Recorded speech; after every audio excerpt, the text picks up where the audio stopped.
Meine sehr verehrten Damen und Herren, da war es wieder soweit. Es ist diesmal 20 Uhr und nicht 19 Uhr. Wir hatten ja schon einen Konvos und wir haben jetzt die Chance, einen Top-Speaker bei uns zu haben, quasi jetzt bei Ihnen im Wohnzimmer. Und er ist jetzt noch überrascht, weil ich in Deutsch gestartet bin und er überlegt jetzt gerade, wie er die Kurve kriegt in Deutsch. But this, Ray, is a traditional, it's a running gag from our end.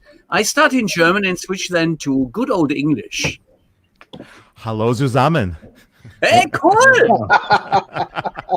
Oh, tough on us. We can't even make bad jokes on his expenses. That is a cool one. Thank you, Ray. Warm welcome to our little living room.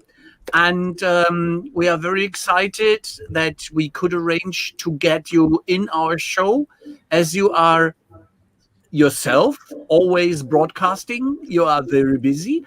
And you are in the, let's say, in the finalizing process that your next book is coming up. So please let especially the German-speaking audience, which is probably not as in the state of knowing you as well as the American audience, unfortunately, and we want to change that as well. Give a short introduction what you do, not only for a living. They will learn. They will learn. Well, first of all, danke für die Einladung. And, the book is really about the fact that digital transformation is not enough, right? We're all in the midst of doing digital transformation, and we're in different stages of that. So we have digital channels, which everybody ran to because we couldn't talk to each other or work with each other physically. And we started building out digital business models, and we started doing digital monetization. So people are in different levels of that. And we kind of measure it by, are you in the cloud? Did you have your data strategy right? Are you now running analytics? Are you in a level of automation? And are you doing AI? Okay, so we get that. Here's the problem. If you're doing that, everybody's doing it. And you're going to lose, right? And the market has completely shifted again. So digital transformation, when we wrote the first book in 2015, talked about this disruption that was happening in digital businesses. The disruption that's happening today is a little bit different. And I'm going to use a global example like Domino's Pizza for fun. If you think about Domino's Pizza, it took them 50 years to become a global duopoly with Pizza Hut. Those are the two big national world global brands in pizza. And so think about it. It took 50 years for Airbus and Boeing to get to their competition level. All these other companies had fallen apart in that period of time, right? It took 50 years for Audi and Mercedes and BMW and their competition of Bavarian powerhouses to figure out who's going to be the leading car manufacturer. And they've taken different routes along the way, right? So BMW, small volume, high quality. Mercedes, a global brand. Volkswagen, a much bigger global brand, right? So it takes 50 years to get there. But think about what's happening in today's digital world. Who's the monopoly in search? Go ahead. Who's the monopoly in search? I would say that several of these players have forgotten to make their bill with the friend who is using all their technology bits and pieces and builds an electronic-driven car called Tesla. Because 70% of the components in the first models have been out of Germany. Yeah, but think about industries, like, for example, what's happening in the shift. And Tesla is definitely a great example of what you're talking about. But who's the leader in search? Google, right? That's the monopoly. Who's the leader in social networks? Facebook. I don't know who the second player is. I don't remember. Who's the third? And if you look at the third example, who's the leader in commerce? It's Amazon, right? These companies became monopolies or duopolies in less than 10 years. Right? And the question is, how did they get here? And so what the book talks about is how did digital giants get to that stage? Then we talk about how to partner to compete against them. And then we talk about the important conversation about regulations and a regulatory framework to make sure there's still rapid innovation, but we also want to make sure there's access and competition in markets to make sure that they're not closed off, right? And to make sure those factors are there. Now, back to the Domino's example, think about how often do you order pizza from Domino's? You and I never. We probably don't, but we might order once every 2 weeks, right? How often do you order from a food delivery service like Deliveroo or DoorDash or Uber Eats? Probably 2 or 3 times, given the pandemic, right? I'll give you But that. think about what's It's going called on here. Lieferando in Germany, but it's Lieferheld. It's something like that. Same thing. Yeah. Same thing. Yes, exactly. And so what happened when these delivery services came onto the market? They behave like digital giants. And there's 5 factors for digital giants. The first one is they've disintermediated account control. So the small restaurants have given all their customers to the delivery services, right? Think about that. So they're taking out their customers, right? And they've aggregated them in the largest network that they can do. So account disintermediation, network creation and control. And now that you have the network, I can tell you, Thomas, that in Bellevue, Thai food is going to do much better than in Kirkland, or Indian food is going to do better in Kirkland than Italian food is going to do much better down in Tacoma. Right. And so those 3 geographies, now I have better data. So I'm competing on data supremacy. I know that now. And guess what I'm going to do? I'm going to build a ghost kitchen. I don't need these restaurants anymore. Now, they haven't done this yet, but they can. And they're doing that in India. If you look at Swiggy versus some of the other operations, right? Or Gojek or versus some of the operations in Indonesia. And so we're starting to see that. So they just took your customer. They just used your customer to build the aggregation of a network. They just took the data from the network to compete against you. And now they're going to do digital monetization.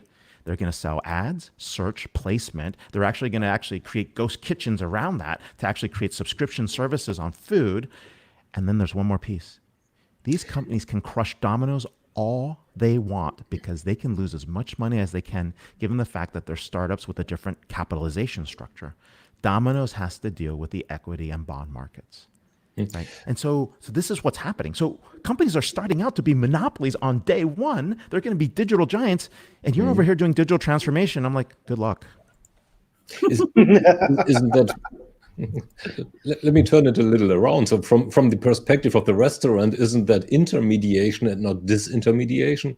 Because what at the end of the day, these services get in as a delivery service, right? And the real service, in quotes, comes from the restaurant. And what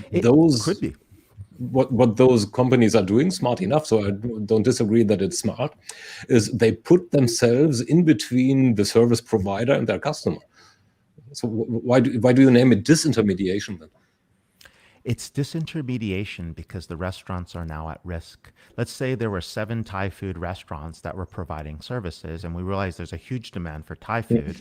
My route network optimization algorithm will tell me that this is impossible to handle Thai food from these 7 different restaurants. Maybe if I build my own Thai restaurant in a ghost kitchen, which is my ghost kitchen will have Thai food, Italian, Chinese, Indian, Mexican, because those are the top 5. And I'm going to create 7 different brands for each one of those categories.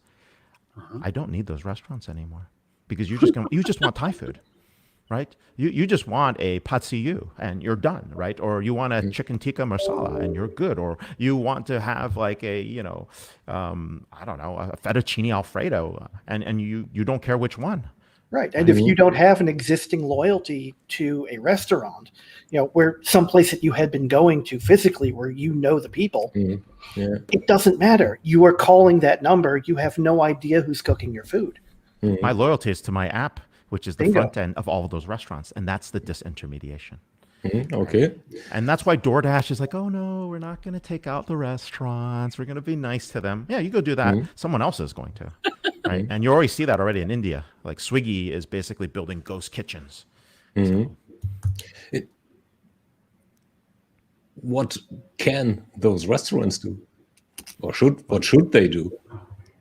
Well, what the restaurants need to do is create their own app or find a player that's not going to take away that business. And strangely enough, in this space, it might even be a Google. Now, this sounds funny. It's one digital giant battling another digital giant. But Google could say, I'm going to support local restaurants and put a stop to that aggregation at that level because local search is much more important to them than the fact that they can aggregate customers for restaurant delivery.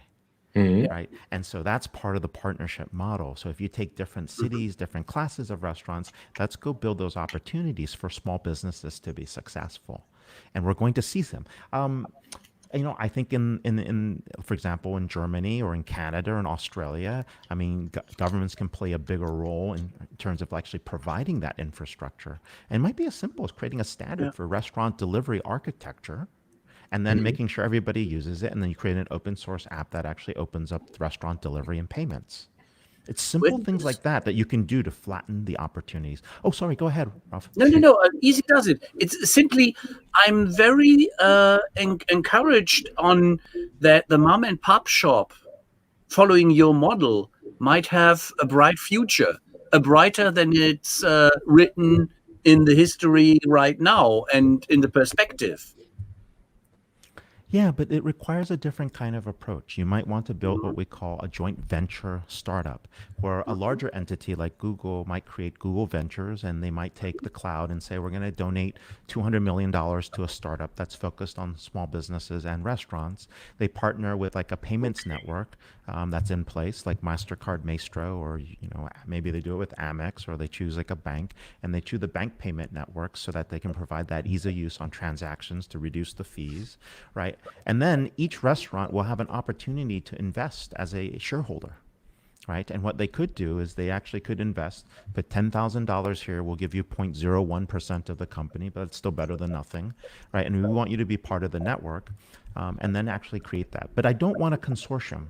I have a very, very American view of the world. I do not want the UN. Nothing will get done. I need a benevolent dictatorship that can take this thing and run and take this model public. If I wait for a consortium, we will argue about everything. And the history of consortiums, they all fail because there's no leadership. Everybody is afraid of, oh, what if I offend you here? Or what if I break this here? Like, here's where we're going. If you're all ready, come on board. If you don't like it, leave. We don't care. We're going all the way. Right? You A heard very, it very here American first, approach. people. A very American approach. Yeah, America, the benevolent dictatorship.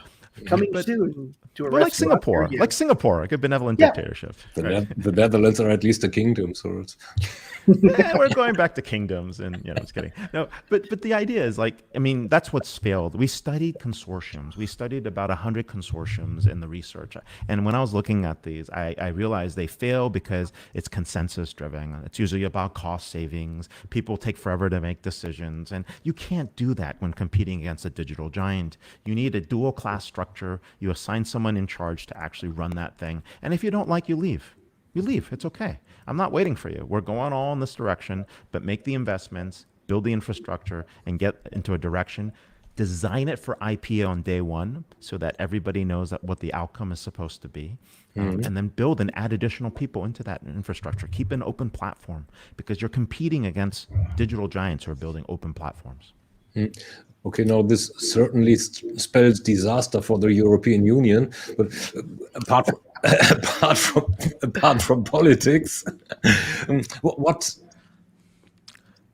helps? What was the decisive factor for this fast acceleration of growth that you quoted earlier? So you said, well, BMWs, all those car companies needed 50 plus years, and now Google needed 20 years, I think, to grow as fast and as big as they are. Facebook was faster, and Tesla's even faster.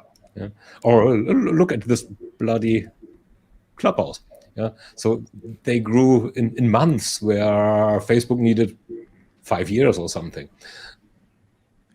That's a great point. I think it's that acceleration of adoption has been happening for quite some time, and I think the distribution models are a lot more efficient than they were in the past. So if you think about to place hardware or to place a physical good in the hands of 50 million people is very difficult. That's not something you can do right away.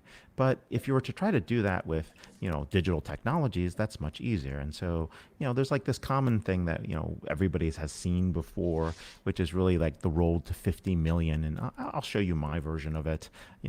So hopefully you can see that. Can you see that this slide?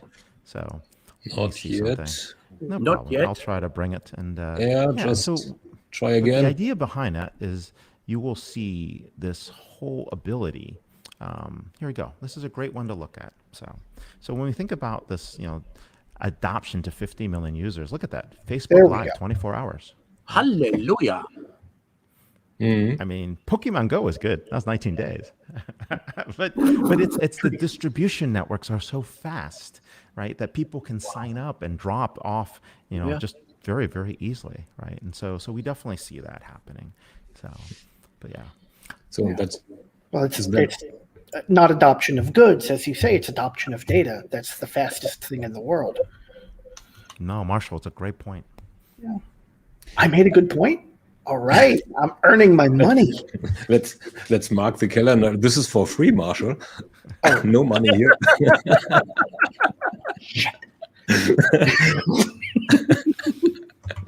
Now, data is one thing. It's just, I'd say, well, it's even a commodity. It's a raw material. So how to get this data into action? Because this is what is ultimately after it or behind it. Yeah, so there are two things, and I'll challenge your assumption here that data is the commodity. I think if data is the commodity, then the dependent variable is time, and that's what my challenge is. Data on its own is useless. Data in the context of delivery of an insight in time becomes important. And what we're spending a lot of time talking about is this notion of decision velocity. It takes you and I about a second to make a decision. It takes us 6 to 12 weeks to get it out of management committee if we're lucky. Machines are making decisions 100, sometimes 1,000 times per second. That asymmetry is really what we're competing against. And it's a concept we call decision velocity. You're up against being able to make quick decisions on simple items, and that gives you the competitive advantage. The knowledge that more Thai food orders are going to go out on a Thursday than on a Saturday will change the way you staff a ghost kitchen, right? And by just doing that and switching the staffing levels from one side to the other, you could crush all the small business overnight. The small businesses knowing that there's a missing area for Thai food in a coverage area means that someone can have the opportunity to open up a restaurant in that area, or to open up a service that doesn't exist. Maybe a dry cleaner needs to be somewhere. And that's where it gets very powerful. By using that data and opening that up, we're competing on decision velocity, and the best networks are going to win because they're gathering the signal intelligence. They're building the feedback loops. Every decision we make in the digital world has attribution and context. And what that means is, I know the location. I know the time. I know the weather. I know your sentiment, how you're feeling. I know who you're with. I know the journey you're in. And that over time gives me that competitive advantage and that data moat. That's really what's going to change where people think about, these what we call data-driven digital networks. These platforms, which we call DDDNs, are the 100-year platforms that are going to power this competitive advantage. Okay, now, so I'd now feel confirmed in my statement that the data is the commodity, the ability to decide and to take decisions, to interpret the data. That's the distinguishing factor. So but I think that one step on. So now let's take DoorDash as an example. If they fully disintermediate, they would need to share their insights with, for example, the Thai food restaurants, because these Thai food restaurants will not be able to deliver the Thai food that Marshall and Ralph and I want on Thursday evenings, because they run the same staffing as on Monday evenings where demand is not as high. So where do we get a kind of a consortium back again based upon that? Yeah, no, we definitely need a consortium in order to do that. And that's really the challenge, right? These are networks or opportunities for governments to create private-public partnerships or data standards, or maybe there's some policies that change as to what data is shared when you're part of the network. The challenge is these are private companies, and private companies can set their terms and conditions, just like if you go to a grocery store and you decide you don't want to carry someone's product. It's up to you. Right? They spent the time building the retail stores. They spent the time building the physical locations. They built a brand and their distribution model, so you can't force them to do that. So the alternative then is to create a public, private, or nonprofit entity that can compete against them and that's funded appropriately to do that. And that's why I think that's where we're going to see a lot of interest, given the fact that there's a lot of people that really want to work towards a mission, that really want to create some change in the market. That's a productive way to create change. So. Because on the other hand, I mean, if let's take the DoorDashers, the Lieferandos of this planet, could stick to that as an example. Yeah? So they, of course, can grow only if they do share. So do they? They can grow without sharing. They don't need to share. All the restaurant has is that the customer received an order, there's a satisfaction rating, and that they got paid. That's all the restaurants want today. What they're missing out on is the fact that I might actually create a review site with the customers and take out Yelp. Do I need Yelp in a world of DoorDash? No. I could take out Yelp right away, right? DoorDash reviews, and we see it with like Resi, like when you put your name down to like put your name on a list for a reservation, RESY, right? We see this. I mean, there's so many places for disintermediation of data, and where you win is when it's self-service. You know, people provide the data for you. You don't even have to collect it. And you win when you can automate the collection of data, such as payment information, payment capture, of course. And so the small businesses need to say, here are the business questions we want to know, right? And here are the trends that we want to know. And we need to go build a data architecture there that says, hey, someone implement this. It's open source. Here's the data standards. If anybody agrees to do this, these are the payment gateways. These are the order gateways. And here's how an order is captured. Here's the privacy behind it. And you know what? Let's build a loyalty program on top of that. And it's, to some extent, restaurants would prefer it that way. My experience with them is they would rather not deal with the whole delivery issue. I mean, they've had to, obviously, during our health crisis. But if you talk to anyone who runs a restaurant, making food and having somebody carry it out it's an annoyance. It's something that adds to the complexity of running a restaurant. They can't control that experience. The food is the quality is going to decrease as it journeys from the restaurant to the location. They want to focus on the in-restaurant experience. They want to cook food for you while you're there. So this actually works for them. And just as important to the quality of the food and the experience of that food being delivered is the liability of hiring someone and the accidents, all the problems that occur on delivery. And so they'd rather getting robbed. Getting robbed, put it into a third party, having it insured, right? So the underwriting behind that is not easy. But let's go back to the Domino's example. Domino's should be having a part of the organization called Delivered by Domino's, which allows small restaurants to take advantage of their network to be able to do delivery. So Domino's might not deliver a lot during lunch, and so they should take that as an opportunity for restaurants to increase their capacity and open up their platform to do Domino delivers, for example, as a hypothetical. I've not talked to Domino's. They're probably mad I'm talking about it like this. They probably no clue I'm talking about it right now, but you get the idea. So. It's still one step back, because let's take the... I'm going to have to order another lunch by the time we're done. Same here. You're making a fat man fatter, and that's not fair. The delivery service. So the stance I usually take is that I do grow. I, as the delivery service, the disintermediator, I grow best if I help you as my supplier, which is the restaurant, grow yourself. And how can that work without me sharing? If that assumption is right, by the way, but you can challenge I don't need much because I have all the data from the customer, right? I mean, if you take like the 10 Thai restaurants in our area, Thai Naan, Thai and Taps, Benjarong Thai, Thai Street, Main Street, or whatever that thing is, Thai Food Express, you know the area better than I.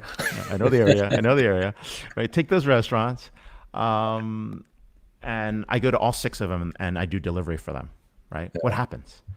I have the pricing data, I have the preference data, and the first thing I'm going to do is I'm going to choose the restaurant that has the highest quality with the best delivery cost and promote them higher in my search because it optimizes my route network, right? Or maybe what I'm going to do is the one restaurant's not getting enough business, I'm going to approach them for a discount and a deal, and I'm going to actually send my drivers there because I need to do load balancing.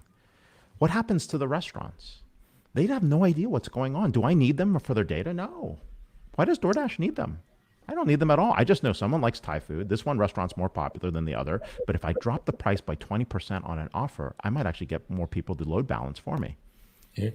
Now, what does that tell me, going forward? It tells me that, I could create my own Thai restaurant with a Yelp review or fake Yelp review out there, right? And get people to actually order from there instead. And you know what? They don't even look at the reviews. That's like 3 clicks. That's 3 clicks before I get to the Yelp review. I just want Thai food. I just want my pad Thai. I don't care. I just want my pad Thai. So no, but on Monday I want my pizza. Yeah. So on Thursday I want my pad Thai or a green curry. So now I, as the delivery service, who is now the restaurant for all intents and purposes, I delimit my own success by not being able to deliver because the capacity in the back end, the kitchen is not big enough, basically. So what do I do? Pardon? I build my own kitchen. I don't need them. Yeah. Well, do you really want to deal with an own kitchen? Yeah. Guaranteed Why? delivery, better consistency. I have purchasing power that they're not going to have on food. My pricing power on food is going to be so much better than theirs. I have a complete cold food supply chain. I have standards of quality that are much higher. I can actually then be able to do more interesting contracting and deals. And so going in-house is going to be so much cheaper for me. And I can take all their top chefs. I don't need them. Okay, why doesn't McDonald's rule the world then, the food world? And you still love to cook? So you do all the work? I cook all the time, actually. So, really? No, yeah, we've probably done delivery and ate out no more than 30 times in the last 15 months. So this is impressive. And honestly, Ray, you do not look like you are such a fantastic eater of all what you prepare. Because you look slim. I wear black. Okay. He wears black and he's always on the run. I've seen this man eat. He is not shy. Yeah, I do have a big appetite, which is a part of the part. I love food. I mean, at the end of the day, I love food. So. Yeah, that's a fantastic attitude. It has something with celebration. It has people get together. One has fun. One has something to drink. It's exactly what you described in your wish list. Yeah, exactly. Good food. And we are looking forward to the launch of Constellation Restaurant Group. No Constellation restaurants. No, but hey, to take it back to Thomas's point, right? I mean, the more data you have, the more sure you are of the bets, right? You know that it's going to be dumb to open up a Taiwanese restaurant in Sonomish. Like, well, why would you do that? Right? Like, there's no one there. Like, you're better off in Bellevue, right? So you start seeing those patterns, or maybe it's a great time to open one because we're starting to get more orders. The small restaurant's never going to see that, right? The crazy person in like 50 miles away decided to order DoorDash for some food. It's like, where did that person come from? It's like, why are they ordering this? Right? Like, why are you ordering pizza 50 miles away? It's gonna be soggy. I mean, it's like, hello, right? So, but you see that, right? And those small restaurants are never gonna get to that data. Now, if you create a co-op, back to your point, right, Ralph, we build a co-op that actually shares that information, that helps restaurants manage their business, right? That's backed by the small banks, that's backed by a payment network, that's backed by a consensual identity kind of company. Yeah. Now we can change the world. That to me is exciting, right? And take on digital giants and do that. And there's room. There's room for like 2 or 3 players like that. There's no room for like hundreds of players like that. And so we have to get out of that belief that it's companies are too big, right? Once we get in that problem where we talk about companies are too big and we can't have someone control all that data, well then you're never going to compete with the digital giants. So good luck. We're back to where we are with small restaurants that are isolated from the data, that have no clue that the delivery service is taking away their business, and the fact that they're able to get pricing power that the large companies can get.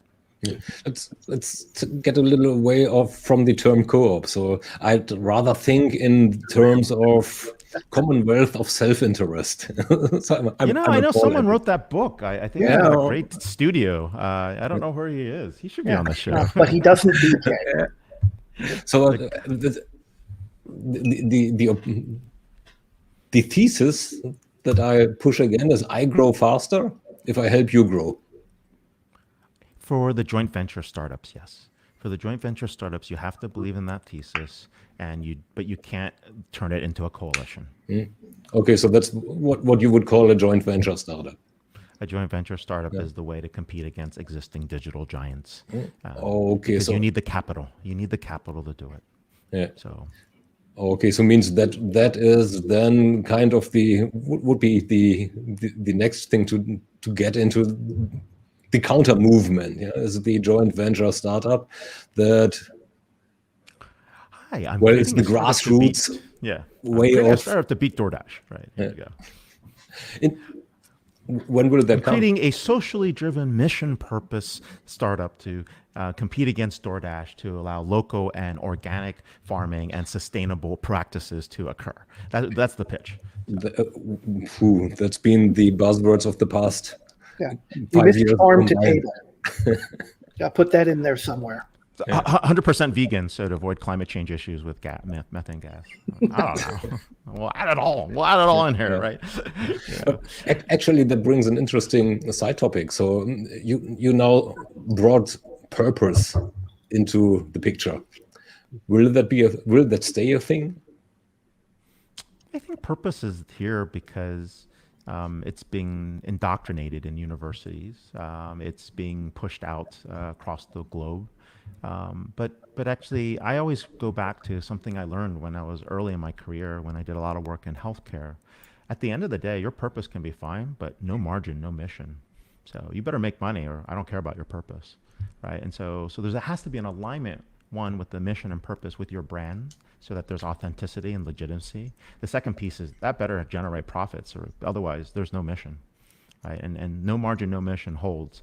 And then the third thing is, companies that are just jumping on fences and following the bandwagon on every social cause, they're going to get hurt in the process. If that's not your brand, that's not your brand. If you're like the low-cost provider providing cheap access to folks, and you're talking about green sustainability and you can do both, but then your prices are up 20 to 30%, good luck. Not going to happen.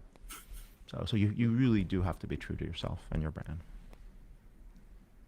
True. Something we've been talking, that I think we started talking about and got a little bit too specific for, is digital transformation in general. And we were getting at, digital giants were able to seize large parts of the market. And we've had our talk about this restaurant idea, which I'm really tempted to work on myself in my spare time. But true digital transformation is doing business in new ways. Businesses that we're used to dealing with in, the CRM and CX industries, large, business, enterprise software, call it what you will.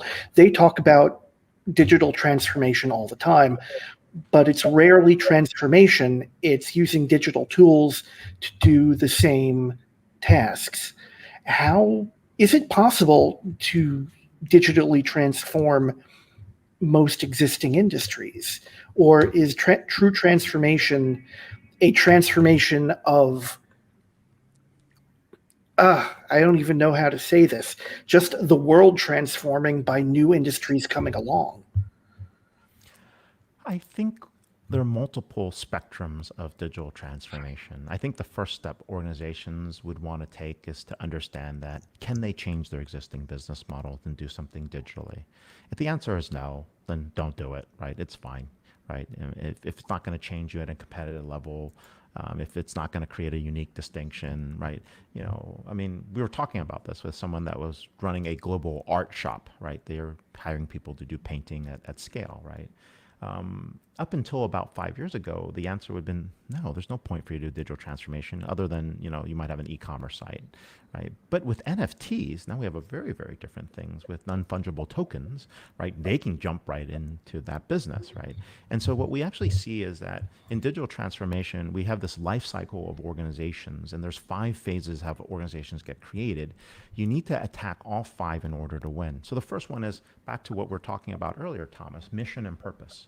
What is that mission and purpose? If you change the purpose and change the remit to be much bigger than it was, that gives you an opportunity to digital transform yourself. The second one is if you change the pay structure or you change the reward structure because you've got new investment into the organization, you can start hiring different types of talent that you didn't have before. So more innovators, more creation people, more product people, more sales, depending where you want to go. The third piece of that is really when we think about getting a product out the door, technologies definitely change, right? Blockchain and NFTs change the way you look at what paintings are going to do. And then, AI has definitely changed the way, and automation, like analytics, automation, AI are the three most important things right now. And that's changing the way we get the next gain in terms of efficiencies. And then we have to go back and think about markets. Like, what markets do you want to go into? And this is where the networks play a role. And then the last piece is really, we traditionally build companies, so that they're taking to market. They start worrying about profit per employee, revenue per good, right? Incremental revenue. It becomes a financial game instead of a game about the company. And so if you can fix those 5 and address those issues, then you're ready for digital transformation because you're rethinking the business. Right, just hitting 1 or 2 of those is just kind of, pumping up stock price for a sale. That's really what we see it as. Do you think that business are transforming themselves, or is there more just a digitalization going on? I mean, everybody has digital they have digital channels down. The digital business models are immature, and the digital monetization hasn't been thought out because they're cannibalizing their own business. Let's take retail, for example. If you take the top retailers and they like to measure their growth in digital revenue, I would too if I were them, because their overall revenue has been declining faster than their growth in digital revenue. So it's like, we grew our digital revenue by 50%. And I'm like, yeah, and you lost like 80% in the last 10 years. But okay, congratulations. You cannibalized yourself along the way and it got worse, right? So like, how do you fix that in retail, right? So you have to try different strategies, and you see different companies succeed. One example of a company that actually pulled it off is B2W, or Lojas Americanos in Brazil, right? They kicked out Amazon, they kicked out Walmart, and they became, the ability to do in-store and online and succeed and grow, right? That company is a great success story in terms of putting all those pieces together.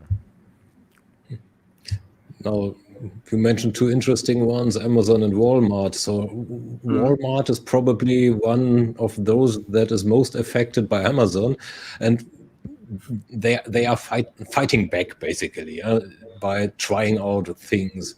So in how far are they probably already too late?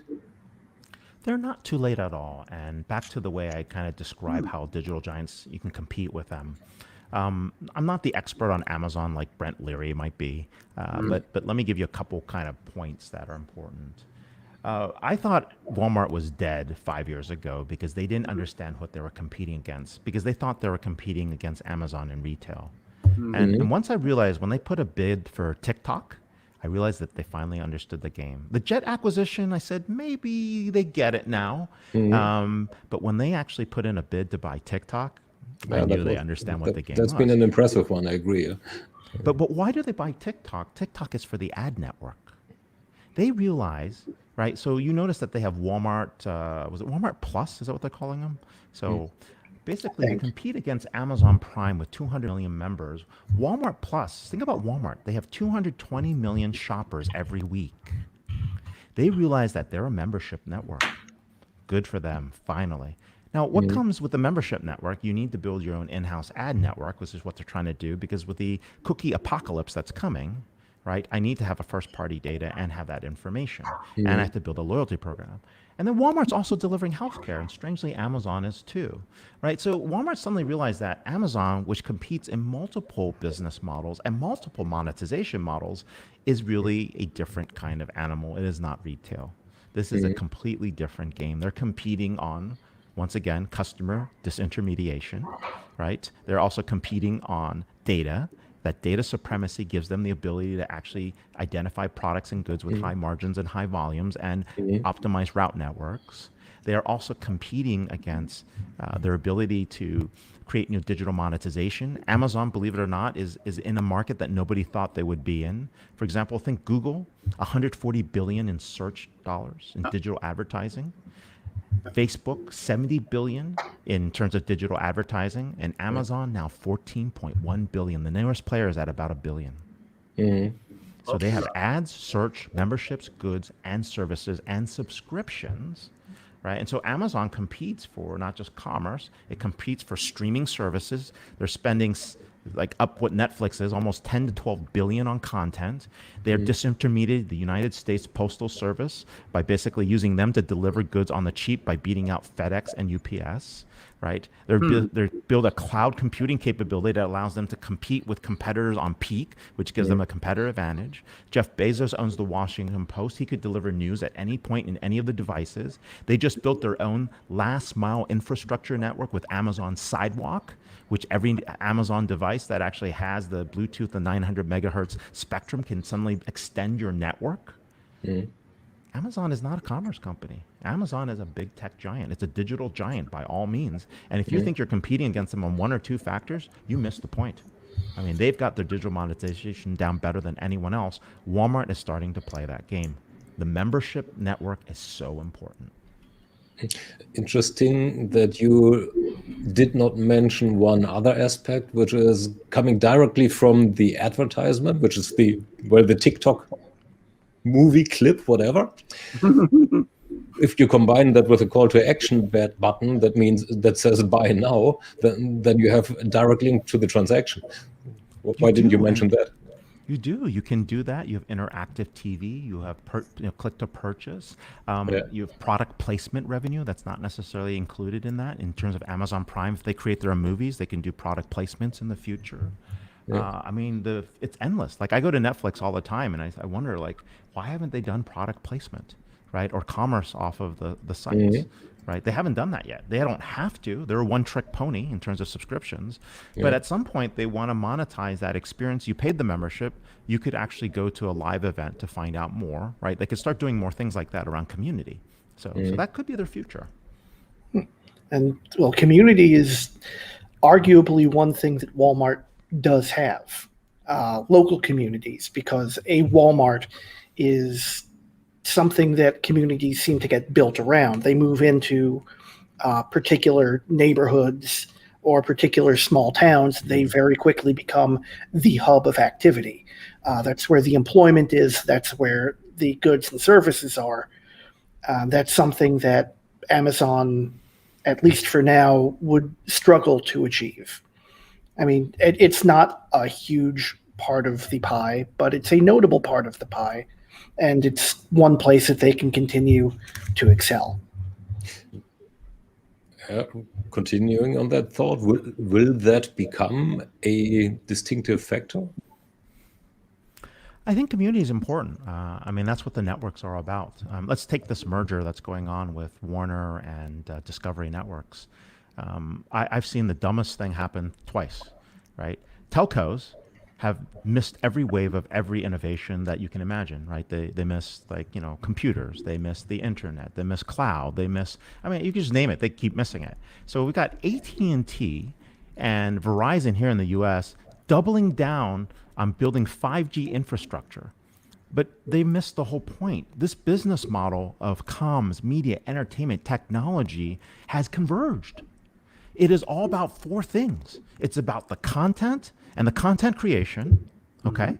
It's about the technology that's out there for the platform. It's about the distribution of that content, and it's about the consumer networks. If you take the content out of that infrastructure point, why am I going to go to you when the infrastructure is the commodity at this moment? I don't care if I have 5G or not. It's not going to change my life. It hasn't.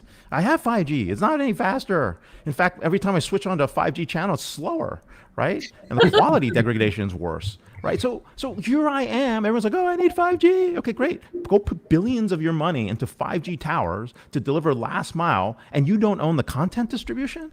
You're screwed. But the problem is Netflix showed that I can collapse the technology platform and the distribution and build a network, right?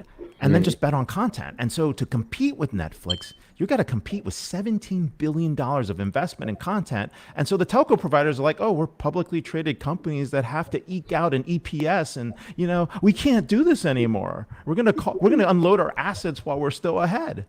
Right? You spent $80 billion on assets. You're selling for $40 billion. Like, what the heck happened? mean, like, this is crazy. Like, do you not get the math? I mean, and so you see Amazon buying MGM Studios. I mean, that's awesome. I mean, that's the way it should be, right? They get it. They're like, we need content libraries. This pandemic wiped us clean, right? And instead of being regional, stuck to your physical infrastructure of 5G towers, Netflix is a global entertainment company. So the only company in the space, the two companies I actually get are Disney and Comcast. Danke. That was exactly what I was thinking about when you came to MGM, because if you go for the Marvel universe and what has happened there, and suddenly Amazon is losing track because they lost all of the good ones, Netflix lost all of the good ones, and suddenly they appear on Disney. What the heck? I have to buy another channel if I want to follow. Ugh. Yeah. Oops. I'm not very amused about that one. So, interesting. And Warner got the best deal. Warner got the best deal. They got the DC franchise, right? Batman. Yeah. It's Batman. Yep. It's DC versus Marvel all over again. No, just kidding. For those comic book followers. Hi, I'm a Marvel. Batman. Good old Ronin. Now, looking at the content needs to be owned. The content distribution needs to be in some hands. Doesn't that mean that at the end of the day, if you take out the telcos out of the game, they're out of the game again. That all of these content providers need their own distribution network. That can't work as well, right? They're out of the game again. The internet is free. Everyone uses their backbone. Like they were monopolies and then they got neutered. I mean, like, hello. I mean, like, how can you screw this up again? I mean, this is like, it's frustrating. I'm like, you watch these and you're like, that is the most boneheaded decision. Yes, you got better shareholder value, but you just sold out the short term for the long term. I mean, like, why would you do that? You're better off aggregating the content side. They should have been the ones buying Discovery networks and saying, we're going all the way. You know, but there's not a single CEO that can pull that off. They're scared of their shareholders. Now, interesting aspect. Let's go benevolent dictatorship all the way. No, I'm just kidding. Let's go a little Wall Street. So, what is is Wall Street a part of the reason for that? Wall Street is completely part of the reason for that. Look, I don't fault the CEOs. I know I'm making fun of them here, and the companies is they can't make that choice. They're not owner-operators. An owner-operator would make that choice. They would know exactly that, screw you all.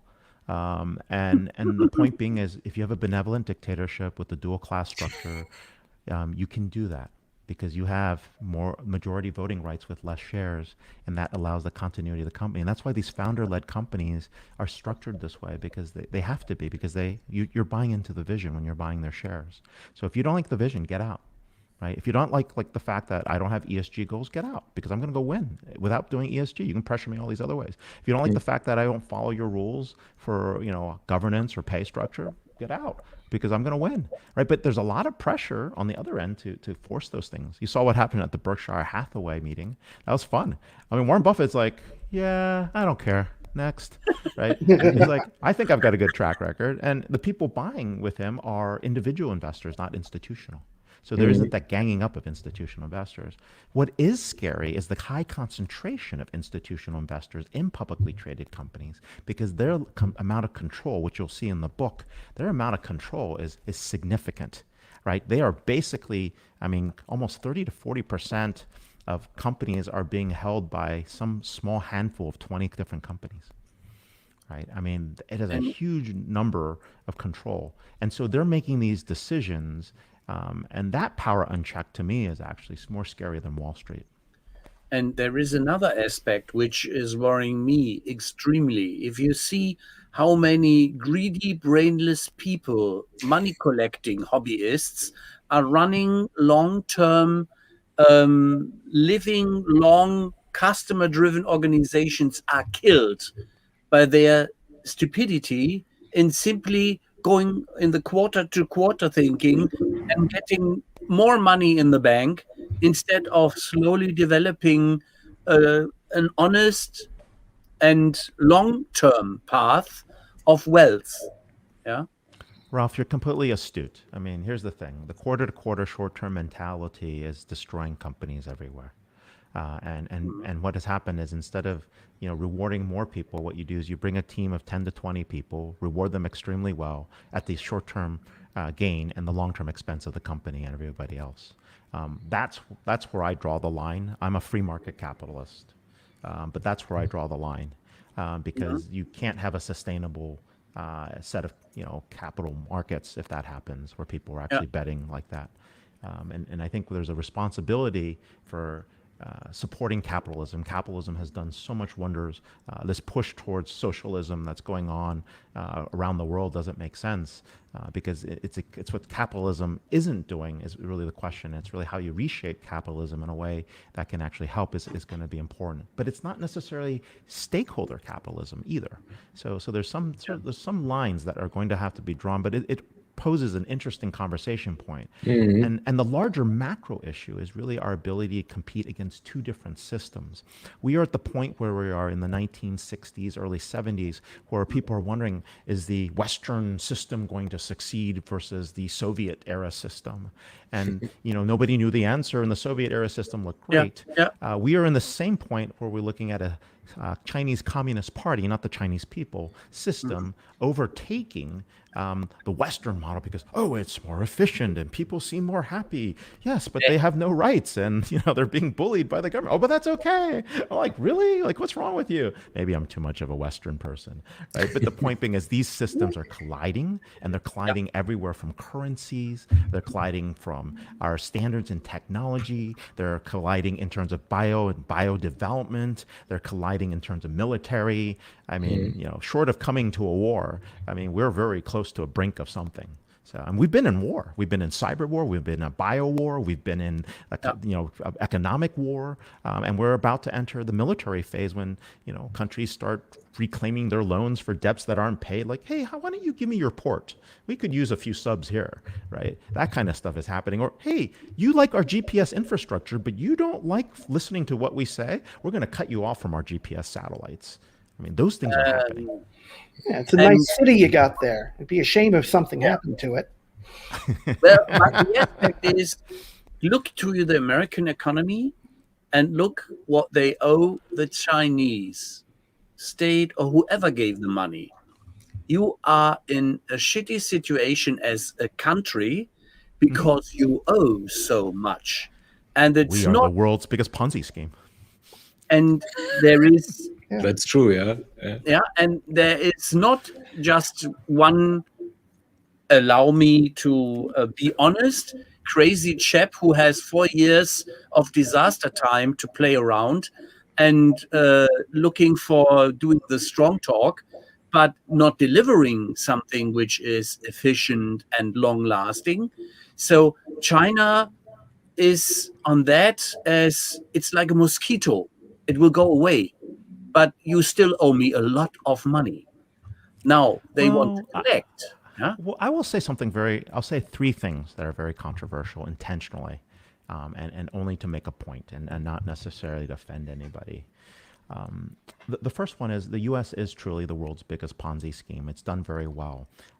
If you create an opportunity for people to come, leave their countries, build an amazing life, have the opportunities to make it in the U.S., you create a brain drain everywhere else around the world, and you end up with really dumb leaders everywhere else. They're just not smart enough to compete. And so you end up with countries that are brain drained. And you see that, right? The smart people leave, the other individuals that remain, they make money on property as the country grows, and then they enact policies that are counter to the values of the people that left. The people that were immigrants are pioneers. They're trying to build things. They're trying to create things, and they couldn't do it in their system. So you bankrupt those countries, and then you suddenly become a dominant power.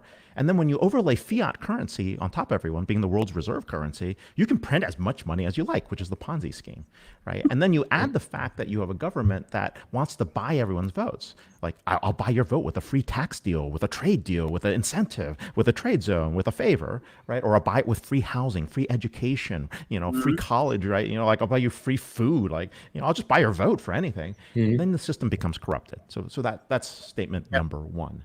Statement number two is a little bit different.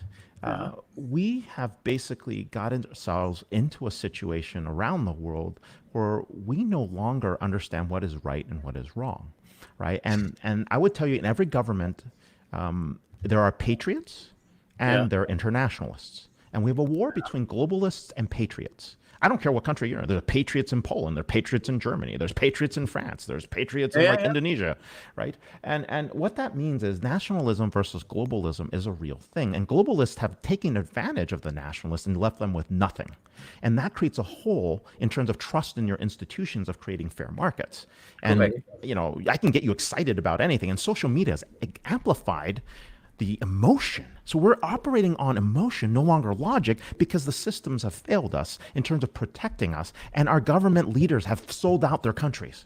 You look at Australia, they've sold out their countries and now they're trying to come back and it's very hard. Look at the US, we sold out our country a long time ago, right? And the question is, how do we bring it back where we think about our people first and we think about, yes, we have a role in the global economy, but we have to take care of our own people first. We don't want them dependent. We want them productive. We want them to grow. We want them to have every opportunity that they can. But there's certain values that are more valuable than other values. And if you don't understand immigrant values, there's no way you're going to win. That's how the US won. We had immigrant values. Countries, and the third part is countries that have legal immigration and define good legal immigration processes do well. The UK, Canada, Australia, you know, these are Hong Kong. These are UAE. These are places where people have a chance to make it and you bring in great talent, you give them opportunity, and you renew the cycle so there isn't that sense of entitlement that you have in different generations. People like to use entitlement by race. That is just ridiculous.